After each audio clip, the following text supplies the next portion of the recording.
Welcome to the fourth and final part of this this saga of warfare. Should apologize off the bat. Had some audio problems last time. A little too close to the mic. A lot of random breathing noises and what have you. And I kind of knew that, when I was doing it, but not when I was doing it, but when I was listening to the audio afterwards. But, what can I say? I guess I just was reluctant to record the whole 13 minutes over again. So, I'd like to think I'll get better at this, even though we're definitely in the second half of the game, so I guess it better be soon.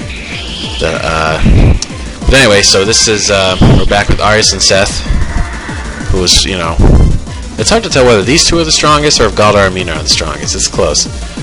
But, both, tough teams. And I'm amazed, actually, that this has been 4 parts. I think that's kind of cool, actually.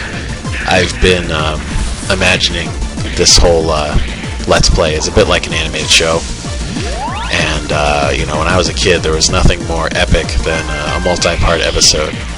You turn on Batman the Animated Series, and the little title card comes up and says Two-Face Part 1. And you're like, Part 1? Oh, shit, this is going to be badass. So, I hopefully some of you got that same feeling when you saw that, this is going to be a 4-part thing, because that's, it's a big deal. And apparently that pig is still in a cell. Oh, no, there he goes. Okay. So now you have an interesting sequence up here, where Tor Lamrak is back. They fought him in the first part. And so we're going to fight him, and then there's going to be an interesting character moment for Seth, which I guess I should just, not spoil.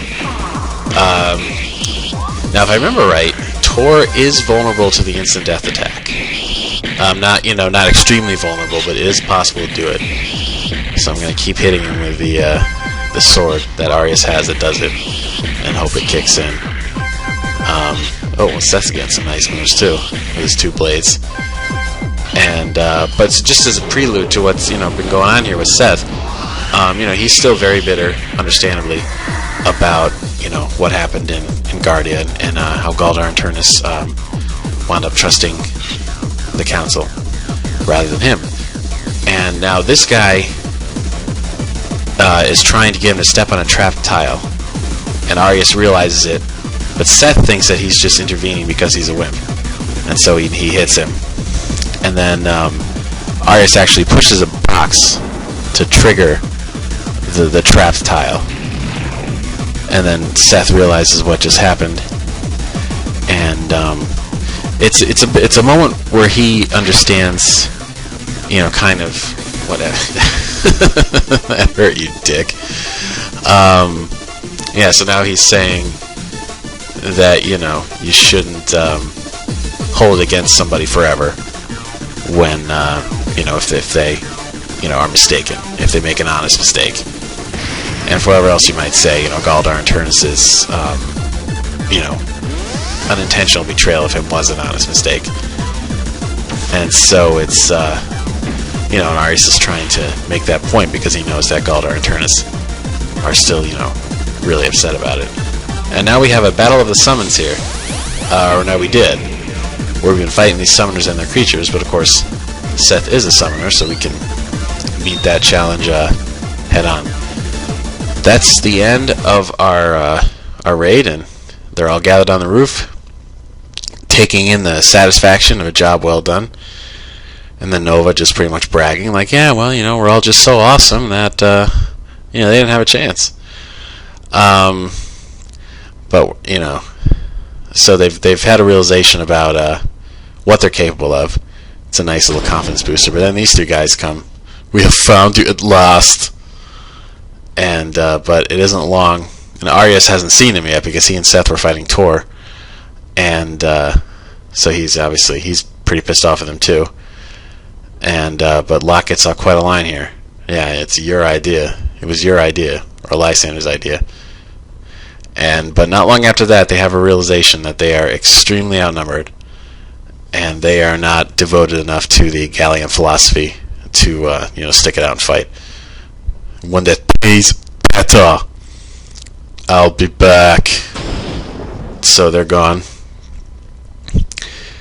And yeah, we're done here. There's some cutscenes after this. The seemingly endless fighting is done, and Seth is about to pull a serious Dragon Ball Z thing here. This is pure Vegeta, and in a lot of ways, Seth is almost like an XP of Vegeta. They're so similar, but he was one of those characters that I was just really attached to growing up. Late high school, early college in particular. And so there was definitely a lot of that in him, and of course it's got all the Vegeta music from the English dub. And he just calls this onslaught of fire to just blow the shit out of this whole base that they've been spending all this time, the last hour, getting through. And of course, we gotta use my favorite animation there, even if the camera panning is not quite keeping pace with it. And the whole place is just leveled. See, now it's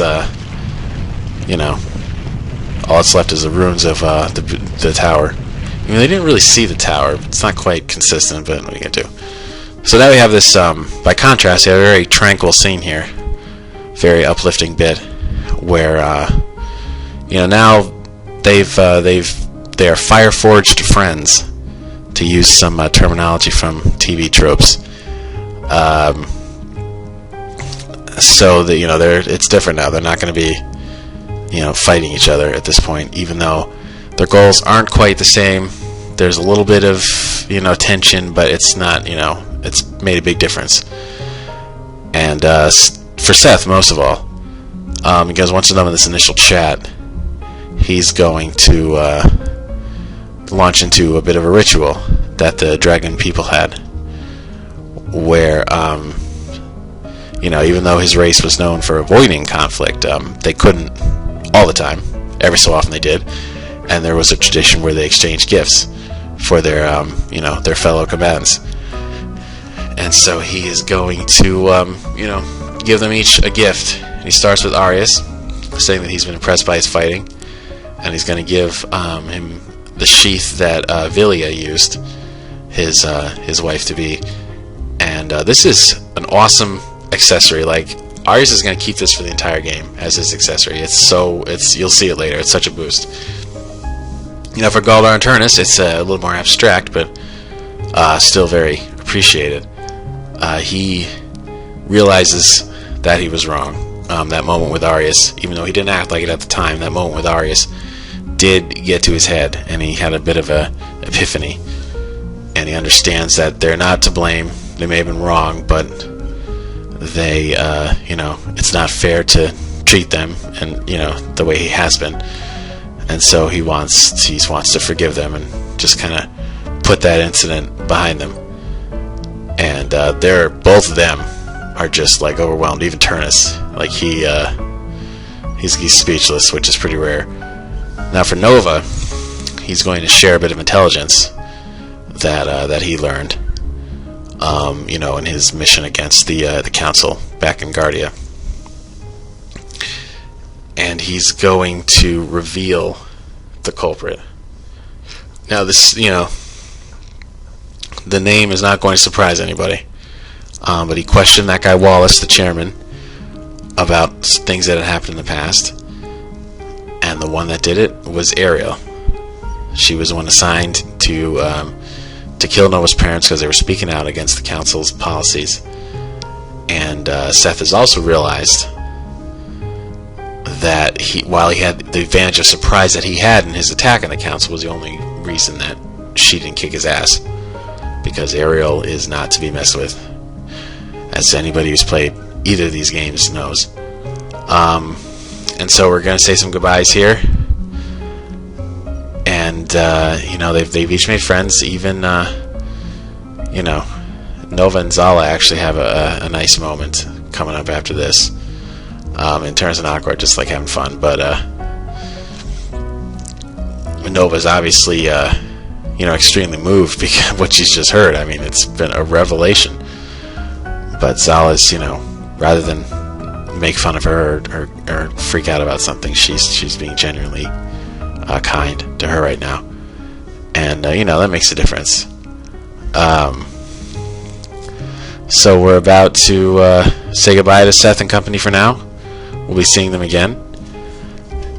And I think that's it. You know, we are trying not to blow too much stuff up. Iris has a knack for, I don't know what the word is, understatement, I guess. It's oddly informal about some things.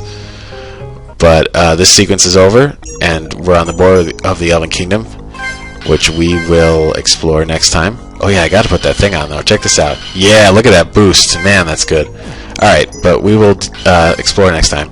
Peace.